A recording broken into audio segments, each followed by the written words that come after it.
be honest. How many people, just be honest, you know, we're all friends and family here.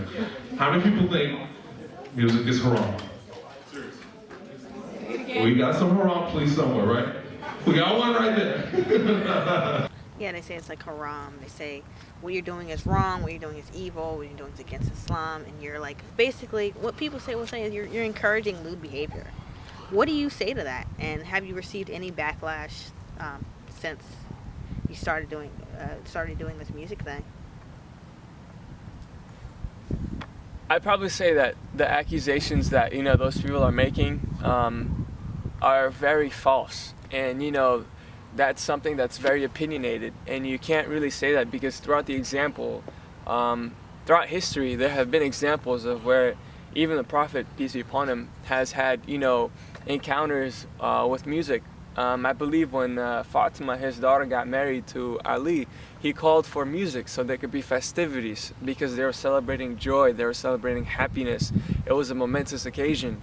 And even when the Prophet, peace be upon him, once again came into the city of Medina, you know, what were they doing? They were singing Talal Badru Alayna, which is one of the most famous songs in the history of Islam and even like modern like Arabic culture. I believe that when what they were doing was celebrating the advent of the Prophet, peace be upon him, they're, you know, celebrating his arrival upon the city of Medina, and that was a happy occasion, that was a joyous occasion. And I feel like that's, you know, so if you kind of look at the theme here, it's positivity, it's you know, happiness, and ultimately bringing people together. And that's what I feel like we're doing with our music, and that's why I feel like it's something that cannot be labeled a sin, or cannot be labeled haram, or cannot be labeled as, you know, what the devil does and whatnot. And I feel like another testament to that is the fact that, you know, fortunately, speaking for myself, as you know, for the year and a half, 2 years I've been with Leftist, is that I have not seen any backlash.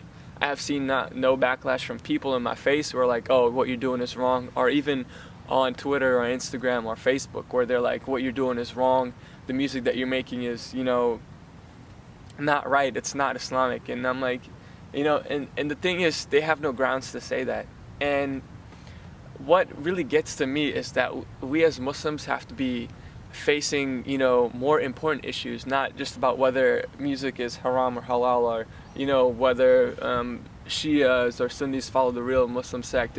We should be moving past these sort of things. We should be moving past, you know, these simple arguments that there is no clear-cut answer for it, and we're never going to be able to find one.